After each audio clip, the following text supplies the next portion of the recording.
ओम शांति। 22/3/2025 के ईश्वरीय महावाक्य हैं। मीठे बच्चे, तुम्हें नशा चाहिए हमारा परलौकिक बाप वंडर ऑफ द वर्ल्ड बनाता है, अर्थात स्वर्ग बनाता है, जिसके हम मालिक बनते हैं। उस स्वर्ग के हम मालिक बनते हैं। क्वेश्चन, बाप के संग से तुम्हें क्या क्या प्राप्तियां होती हैं? आंसर, बाप के संग से हम मुक्ति, जीवन मुक्ति के अधिकारी बन जाते हैं। बाप का संग तार देता है, अर्थात पार ले जाता है। बाबा हमें अपना बनाकर आस्तिक और त्रिकालदर्शी बना देते हैं। हम रचना और रचना के आदि मध्य अंत को जान जाते हैं। गीत के बोल है, धीरज धर मनवा धीरज धर, तेरे सुख के भरे दिन आएंगे। ओम शांति। ये कौन कहते हैं? बच्चों को बाप ही कहते हैं। सब बच्चों को कहना होता है, क्योंकि सब दुखी हैं, अधीर्य हैं। बाप को याद करते हैं, आकर दुख से लिबरेट करो, सुख का रास्ता बताओ। अब मनुष्यों को, उसमें भी खास भारतवासियों को, ये याद नहीं है कि हम भारतवासी बहुत सुखी थे। भारत प्राचीन से प्राचीन वंडरफुल लैंड था। वंडर ऑफ द वर्ल्ड कहते हैं ना। यहाँ माया के राज्य में 7 वंडर्स गाए जाते हैं। वह स्थूल वंडर्स हैं। बाप समझाते हैं ये माया के वंडर्स हैं, जिसमें दुख है। राम बाप का वंडर है स्वर्ग, वही वंडर ऑफ द वर्ल्ड है। भारत स्वर्ग था, हीरे जैसा था। वहाँ देवी देवताओं का राज्य था। ये भारतवासी सब भूल गए हैं। बल देवताओं के आगे माथा टेकते हैं, पूजा करते हैं, परंतु जिनकी पूजा करते हैं उन्हों की बायोग्राफी को जानना चाहिए ना। ये बेहद का बाप बैठ समझाते हैं, यहाँ तुम आए हो परलौकिक बाप के पास। परलौकिक बाप है स्वर्ग स्थापन करने वाला। ये कार्य कोई मनुष्य नहीं कर सकते। इनको ब्रह्मा को भी बाप कहते हैं। हे श्री कृष्ण की आत्मा, तुम अपने जन्मों को नहीं जानते हो। तुम श्री कृष्ण थे तो सतो प्रधान थे, फिर 84 जन्म लेते, अभी तुम तमो प्रधान बने हो। भिन्न भिन्न नाम तुम्हारे पड़े हैं, अभी तुम्हारा नाम रखा है ब्रह्मा सो विष्णु व श्री कृष्ण बनेगा। बात एक ही है, ब्रह्मा सो विष्णु, विष्णु सो ब्रह्मा। ब्रह्मा मुखवंशावली ब्राह्मण सो फिर देवता बनते हैं, फिर वही देवी देवता फिर शूद्र बनते हैं। अभी तुम ब्राह्मण बने हो। अभी बाप बैठ तुम बच्चों को समझाते हैं। यह है भगवानों वाच्य। तुम हो गए स्टूडेंट, तो तुमको कितनी खुशी होनी चाहिए, परंतु इतनी खुशी रहती नहीं है। धनवान धन के नशे में बहुत खुश रहते हैं ना। यहाँ भगवान के बच्चे बने हो तो भी इतना खुशी में नहीं रहते, समझते ही नहीं। पत्थर बुद्धि है ना। तकदीर में नहीं है तो ज्ञान की धारणा कर नहीं सकते। अब तुमको बाप मंदिर लायक बना रहे हैं, परंतु माया का संग भी कम नहीं है। गाया हुआ है संग तारे कुसंग बोरे। बाप का संग तुमको मुक्ति, जीवन मुक्ति में ले जाता है, फिर रावण का कुसंग तुमको दुर्गति में ले जाता है। 5 विकारों का संग हो जाता है। भक्ति में नाम कहते हैं सत्संग, परंतु सीढ़ी उतरते ही रहते हैं। सीढ़ी से कोई धक्का खाएगा तो जरूर नीचे ही गिरेगा ना। सर्व का सदगति दाता एक बाप ही है।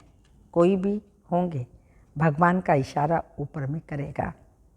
अब बाप बिगर बच्चों को परिचय कौन दे? तो बाप ही बच्चों को अपना परिचय देते हैं। उनको अपना बनाए सृष्टि के आदि मध्य अंत का नॉलेज देते हैं। बाप कहते हैं, मैं आकर तुमको आस्तिक भी बनाता हूँ। त्रिकालदर्शी भी बनाता हूँ। ये ड्रामा है। यह कोई साधु संत आदि नहीं जानते। वह होते हैं हद के ड्रामा। ये बेहद का ड्रामा। इस बेहद के ड्रामा में हम सुख भी बहुत देखते हैं तो दुख भी बहुत देखते हैं। इस ड्रामा में कृष्ण और क्रिश्चियन का भी कैसा हिसाब किताब है। उन्होंने भारत को लड़ाई राजाई ली, अभी तुम लड़ते नहीं हो। वो आपस में लड़ते हैं, राजाई तुमको मिल जाती है। ये ड्रामा में नूंद है। ये बातें कोई भी जानते नहीं। ज्ञान देने वाला ज्ञान का सागर एक ही बाप है जो सर्व की सद्गति करते हैं। भारत में देवी देवताओं का राज्य था तो सद्गति थी। बाकी सब आत्माएं मुक्तिधाम में थी। भारत सोने का था, तुम ही राज्य करते थे। सतयुग में सूर्यवंशी राज्य था, अभी तुम सत्य नारायण की कथा सुनते हो। नर से नारायण बनने की यह कथा है। यह भी बड़े अक्षरों में लिख दो। सच्ची गीता से भारत सचखंड वर्थ पाउंड बनता है। तो बाप आकर सच्ची गीता सुनाते हैं, सहज राजयोग सिखलाते हैं तो बर्थ पाउंड बन जाते हैं। बाबा टूट के बहुत समझाते हैं, परंतु बच्चे देही अभिमान के कारण भूल जाते हैं। देही अभिमानी बने तो धारणा भी हो। देही अभिमान के कारण धारणा होती नहीं। बाप समझाते, मैं थोड़ी कहता हूँ कि मैं सर्वव्यापी हूँ। मुझे तो कहते भी हो तुम माता पिता, तो इसका अर्थ क्या? तुम्हारी कृपा से सुख घनेरे, अभी तो दुख है। ये गायन किस समय का है यह भी समझते नहीं हैं। जैसे पक्षी चूं चूं करते रहते हैं, अर्थ कुछ नहीं, वैसे यह भी चूं चूं करते रहते हैं, अर्थ कुछ नहीं। तो बाप बैठ समझाते हैं, यह सब अनराइटियस। किसने अनराइटियस बनाया? रावण ने। भारत सचखंड था तो सब सच बोलते थे। चोरी ठगी आदि कुछ भी नहीं था। यहाँ कितनी चोरी आदि करते हैं। दुनिया में तो ठगी ही ठगी है। इसको कहा ही जाता है पाप की दुनिया, दुख की दुनिया। सतयुग को कहा जाता है सुख की दुनिया। यह है विशेष वैशाल्य। सतयुग है शिवालय। तो बाप कितना अच्छी रीति समझाते हैं। नाम भी कितना अच्छा है, ब्रह्मा कुमारी ईश्वरीय विश्वविद्यालय। अब बाप आकर समझदार बनाते हैं, कहते हैं इन विकारों को जीतो तो तुम जगत जीत बनेंगे। ये काम महाशत्रु हैं। बच्चे बुलाते भी इसीलिए हैं, हमको आकर गॉड गॉडेज अर्थात देवी देवता बनाओ। बाप की यथार्थ महिमा तुम बच्चे ही जानते हो। मनुष्य तो न बाप को जानते, न बाप की महिमा को जानते। तुम जानते हो, वह प्यार का सागर है। बाप तुम बच्चों को इतना ज्ञान सुनाते हैं, यही उनका प्यार है। टीचर स्टूडेंट को पढ़ाते हैं तो स्टूडेंट क्या से क्या बन जाते हैं। तुम बच्चों को भी बाप जैसा प्यार का सागर बनना है। प्यार से कोई को भी समझाना है। बाप कहते हैं तुम भी एक दो को प्यार करो। रूहानी एक दूसरे को प्यार करो। नंबर 1 प्यार है, बाप का परिचय दो। प्यार की परिभाषा बाबा ने बताई, सबको बाबा का परिचय दो। तुम गुप्त दान करते हो, एक दो के लिए घृणा नहीं रखनी चाहिए, नहीं तो तुमको भी डंडे खाने पड़ेंगे। घृणा करेंगे, ईर्ष्या करेंगे, द्वेष करेंगे, बदले की भावना होगी तो बाबा कहते हैं तुमको डंडे खाने पड़ेंगे। किसी का तिरस्कार करेंगे तो डंडे खाएंगे। कभी भी किसी से नफरत नहीं रखो, तिरस्कार नहीं करो। देही अभिमान में आने से ही पतित बने हो। बाप देही अभिमानी बनाते हैं तो तुम पावन बनते हो। सबको यही समझाओ कि अब 84 का चक्र पूरा हुआ। जो सूर्यवंशी महाराजा महारानी थे वही फिर 84 जन्म उतरते उतरते अब आकर पट पड़े हैं। अब बाप फिर से महाराजा महारानी बना रहे हैं। बाप सिर्फ कहते हैं माँ में कम याद करो। तो पावन बन जाएंगे। तुम बच्चों को रहमदिल बन सारा दिन सर्विस के ख्यालात चलाने चाहिए। बाप डायरेक्शन देते रहते हैं, मीठे बच्चे रहमदिल बन, जो बेचारी दुखी आत्माएं हैं उन दुखी आत्माओं को सुखी बनाओ। मीठे बच्चे रहमदिल बन, सब पर रहम करो। उन्हें पत्र लिखना चाहिए बहुत शार्ट में। बाप कहते हैं मुझे याद करो और वर्षे को याद करो। एक शिव बाबा की ही महिमा है, मनुष्यों को बाप की महिमा का भी पता नहीं। हिंदी में भी चिट्ठी लिख सकते हो। सर्विस करने का भी बच्चों को हौसला चाहिए। बहुत हैं जो आपघात करने बैठ जाते हैं, उन्हें भी तुम समझा सकते हो कि जीव घात महापाप। अभी तुम बच्चों को श्रीमत देने वाला शिव बाबा है। वह है ही श्री श्री शिव बाबा। तुमको बनाते हैं श्री लक्ष्मी और श्री नारायण। श्री श्री तो वह एक ही है, वो कभी चक्र में आते नहीं, बाकी तुमको श्री का टाइटल मिलता है। आजकल तो सबको श्री का टाइटल देते रहते हैं, कहाँ वह निर्विकारी और कहाँ यहाँ विकारी। रात दिन का फर्क है। बाप रोज समझाते रहते हैं, एक तो देही अभिमानी बनो और सबको पैगाम पहुँचाओ। पैगंबर के बच्चे तुम भी हो, सर्व का सदगति दाता एक। बाकी धर्म स्थापक को गुरु थोड़ी कहेंगे, सदगति करने वाला है ही एक बाप। धर्म स्थापक धर्म स्थापन करने आते हैं और चले जाते हैं, परंतु वो कभी किसी को साथ नहीं ले जाते। शिव बाबा आदि सनातन देवी देवता धर्म की स्थापना भी करते हैं, साथ साथ गुरु पंडा बन करके सबको अपने साथ परम धाम ले जाते हैं। अर्थात गति सदगति शिव बाबा दोनों ही करते हैं। अच्छा, मीठे मीठे सिक्की लदे बच्चों प्रति माता पिता बाप दादा का याद प्यार। Good morning, diamond morning. रूहानी बाप की रूहानी बच्चों को नमस्ते। हम रूहानी बच्चों की रूहानी माता पिता बाप दादा को याद प्यार।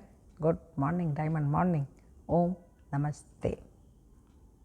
धारणा के लिए मुख्य सार है, किसी से भी घृणा व नफरत नहीं करनी है। घृणा नफरत नहीं करनी है। रहमदिल बन दुखी आत्माओं को सुखी बनाने की सेवा करनी है। बाप समान मास्टर, प्यार का सागर बनना है। सेकंड पॉइंट, भगवान के हम बच्चे हैं, इसी नशे व खुशी में रहना है। कभी माया के उल्टे संग में नहीं जाना है। देही अभिमानी बनकर ज्ञान की धारणा करनी है। वरदान, बाप समान वरदानी बन हर एक के दिल को आराम देने वाले मास्टर दिलाराम भव। स्पष्टीकरण है, जो बाप समान वरदानी मूर्त बच्चे हैं वो कभी किसी की कमजोरी को नहीं देखते। वह सबके ऊपर रहमदिल होते हैं, जैसे बाप किसी की कमजोरी दिल पर नहीं रखते। ऐसे वरदानी बच्चे भी किसी की कमजोरी दिल में धारण नहीं करते। वे हर एक की दिल को आराम देने वाले मास्टर दिलाराम होते हैं। इसलिए साथी हो या प्रजा, सभी उनका गुणगान करते हैं। सभी के अंदर से यही आशीर्वाद निकलती है कि यह हमारे सदा स्नेही सहयोगी हैं। स्लोगन, संगम युग पर श्रेष्ठ आत्मा वह है जो सदा बेफिक्र बादशाह है। संगम युग पर श्रेष्ठ आत्मा वह है जो सदा बेफिक्र बादशाह है। मातेश्वरी जी के अनमोल महावाक्य हैं, ज्ञानी तो आत्मा बच्चों की भूल होने से 100 गुना दंड। गहरी मुरली है बहुत। इस अविनाशी ज्ञान यज्ञ में आए साक्षात परमात्मा का हाथ लेकर फिर काढ़ने अकाढ़ने अगर उनसे विकर्म हो जाता है तो उसकी सज़ा बहुत भारी है। जैसे ज्ञान लेने से उनको 100 गुना फायदा है, वैसे ज्ञान लेते कोई भूल हो जाती है तो फिर 100 गुना दंड भी है। इसलिए बहुत खबरदारी रखनी है। भूल करते रहेंगे तो कमज़ोर पड़ते रहेंगे। इसलिए छोटी बड़ी भूल को पकड़ते रहो। आइंदे यानी आगे के लिए परीक्षण कर चलते चलो। देखो, जैसे समझदार बड़ा आदमी बुरा काम करता है तो उनके लिए बड़ी सज़ा है, और जो नीचे गिरा हुआ आदमी है कुछ बुरा काम करता है तो उसके लिए इतनी सज़ा नहीं है। अब तुम भी परमात्मा के बच्चे कहलाते हो तो इतने ही तुमको दैवी गुण भी धारण करने हैं। सच्चे बाप के पास आते हो तो सच्चे बाप के पास आते हो, बाबा का बनते हो तो सच्चा होकर रहना है। दूसरी इसमें पॉइंट है, लोग कहते हैं परमात्मा जानी जाननहार है। अब जानी जाननहार का अर्थ यह नहीं है सबके दिलों को जानता है, परंतु सृष्टि रचना के आदि मध्यांत को जानने वाला है। बाकी ऐसे नहीं, परमात्मा रास्ता पालन करता, संहार करता, तो इसका मतलब ये नहीं है परमात्मा पैदा करता है, खिलाता है और मारता है, परंतु ऐसे नहीं। मनुष्य अपने कर्मों के हिसाब किताब से जन्म लेते हैं।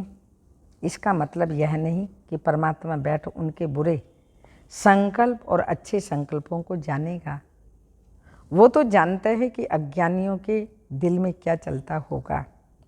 सारा दिन मायावी संकल्प चलते होंगे और ज्ञानी के अंदर शुद्ध संकल्प चलते होंगे। बाकी एक एक संकल्प को बैठ थोड़ी रीड करेंगे, बाकी परमात्मा जानता है। अब तो सबकी आत्मा दुर्गति को पहुंची हुई है, उन्हों की सदगति कैसे होनी है, ये सारी पहचान जानी जाननहार को है। अब मनुष्य तो कर्म भ्रष्ट बन पड़े हैं, उन्हों को श्रेष्ठ कर्म कराना, सिखलाना और उनको कर्म बंधन से छुटकारा देना, ये परमात्मा जानता है। परमात्मा कहता है, मुझ रचता और मेरी रचना के आदि मध्य अंत की यह सारी नॉलेज मैं जानता हूँ। वह पहचान तो तुम बच्चों को दे रहा हूँ। अब तुम बच्चों को उस बाप को निरंतर याद करना है, बाबा की निरंतर याद में रहना है, तब ही सर्व पापों से मुक्त होंगे, अर्थात अमर लोक में चले जाएंगे। अब इस जानने को ही जानी जाननहार कहते हैं। अच्छा, ओम शांति।